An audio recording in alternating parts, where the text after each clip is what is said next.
ونصلي ونسلم على رسوله الكريم أما بعد فأعوذ بالله من الشيطان الرجيم بسم الله الرحمن الرحيم ثاني اثنين إذ هما في الغار إذ يقول لصاحبه لا تحزن إن الله معنا صدق الله مولانا العظيم وصدق رسوله النبي الكريم الأمين إن الله وملائكته يصلون على النبي يا أيها الذين آمنوا صلوا عليه وسلموا تسليما اللهم صل على سيدنا محمد وعلى محمد وعلى آل سيدنا ومولانا محمد وأصحاب سيدنا ومولانا محمد وبارك وسلم عليه. اللهم صل على سيدنا ومولانا محمد وعلى آل سيدنا ومولانا محمد وبارك وسلم عليه. اللهم السلام عليك يا سيدي يا رسول الله وعلى آلك وأصحابك الصلاة والسلام عليك يا سيدي على حبيبك خير الخلق كلهم. مکرم محترم علماء کرام احباب ذی وقار، آج کی جشن یار غار کے سلسلے میں انعقاد پذیر اس محفل میں مشاعرہ مناقب کے بعد ہدیہ منقبت پیش کیے گئے، نعت شریف پیش کی گئی اور کچھ گفتگو مقصود تھی جس کو میں بالکل مختصر کر رہا ہوں۔ ایک ہمارے فاضل دوست نے مجھ سے سوال کیا کہ آپ کے خطاب میں نے یہ سنا اسلام آباد سے ایک جامعہ سے متعلق ہیں، ان کا فون آیا کہ آپ نے گفتگو میں کہا کہ سیدنا علی المرتضیٰ شیر خدا کرم اللہ وجہ الکریم کے نام کے ساتھ جیسے ہم کہتے ہیں کرم اللہ وجہ الکریم، اللہ تعالیٰ نے ان کے چہرہ اقدس کو عزت بخشی، اسی طرح سیدنا صدیق اکبر رضی اللہ تعالیٰ عنہ وکرم اللہ وجہ الکریم کے اسم گرامی کے ساتھ بھی یہی کلمات بولے جاتے ہیں اور بولے جا سکتے ہیں، تو اس کا ہمیں حوالہ چاہیے۔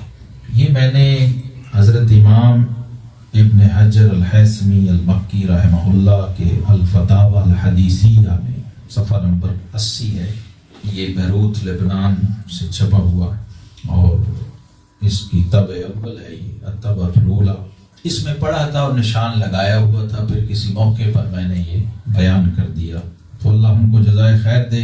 انہوں نے جب پوچھا تو یہ تازہ ہو گیا، پھر اس کو دوبارہ نکالا کہ یہ احباب تک ایک بہت بڑا ریفرنس ہے، بہت بڑے جلیل القدر امام کا۔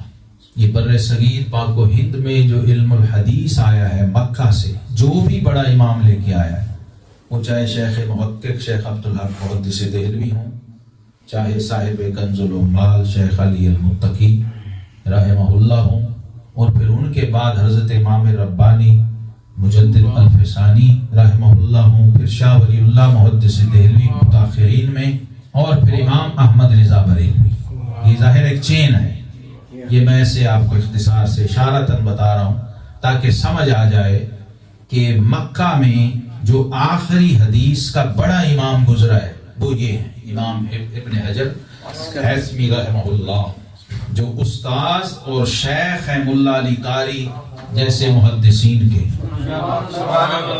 اور شیخ علی المتقی اور ان جیسے اور بڑے بڑے ائمہ، اور ان کی نسبت اور استناد پر 1000 سال کے مجدد بھی فخر کرتے ہیں استناد حدیث پر۔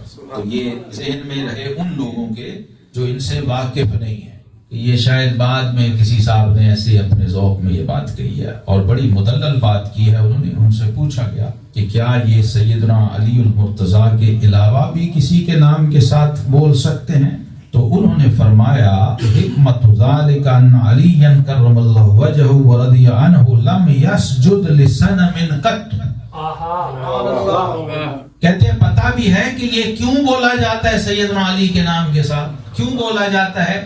اس لیے بولا جاتا ہے، باقی سب کو رضی اللہ تعالی عنہ کہتے ہیں اور ان کے ساتھ ایک خصوصی کلمہ بولتے ہیں کہ اللہ نے ان کے چہرے کو تکریم اور عزت اور اعزاز بخشا، کس چیز سے؟ کہ کہ اس چہرہ علی کو اپنے سوا کبھی کسی بت کے آگے جھکنے نہیں دیا. اس دور کفر و شرک میں بھی کبھی بھی سیدنا علی المرتضیٰ شیر خدا رضی اللہ تعالیٰ کی جبین نیاز سوائے وحدہ لا شریک کے کسی اور کے آگے نہیں جھکی. اس لیے یہ کلمہ ان کے نام کے ساتھ بولا جاتا ہے. اور فرماتے ہیں وَيُشَارِكُهُ فِي ذَلِكَ أَبُو بَكْرٍ الصِّدِّيقُ رضی اللہ عنہ وَكَرَّمَ وَجْهَهُ فَإِنَّهُ لَمْ يَسْجُدْ لِصَنَمٍ أَيْضًا. کیونکہ سیدنا ابو بکر صدیق رضی اللہ تعالی عنہ کا بھی چہرہ اور جبین نیاز اس دور کفر و شرک میں سوائے وحدہ لا شریک کے کبھی کسی بت کے آگے نہیں جھکا. تو یہ بہت بڑی لاجک اور بہت بڑا نقطہ اس جلیل القدر امام نے بیان کر دیا. اور ساتھ ایک اشکال کا بھی ظاہر ہے یہ ائمہ کی شان ہے جواب دیا. کہتے ہیں فَإِن قُلْتَ كَثِيرٌ مِّنَ الصَّحَابَةِ رَضِيَ اللَّهُ عَنْهُمْ لَمْ يُوجَدْ مِنْهُمْ سُجُودٌ لِّصَنَمٍ كَالْعِبَادِ اللَّهِ. اور بھی تو بڑے صحابہ ہیں جن کے بارے میں یہ وارد ہے کہ انہوں نے سوائے اللہ کے وحدہ لا شریک کے کبھی کسی کو سجدہ نہیں کیا، جیسے کہ عبادلہ ہیں، عبداللہ ابن عباس ہیں، عبداللہ ابن عمر ہیں، عبداللہ ابن زبیر رضی اللہ تعالیٰ عنہم وغیرہ. اس کا بھی بڑا خوبصورت جواب. وہ فرماتے ہیں یہ تو پیدا ہی اس وقت ہوئے ہیں جب شرک و بت سب ختم ہی ہو چکے تھے.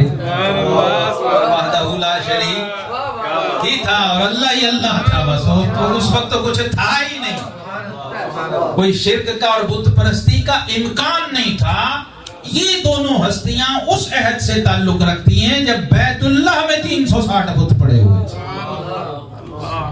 تو ایک تو یہ شرف و اعزاز جو ہے ان دو ہستیوں کے لیے ہے، ان ائمہ نے بیان کر دیا ہے.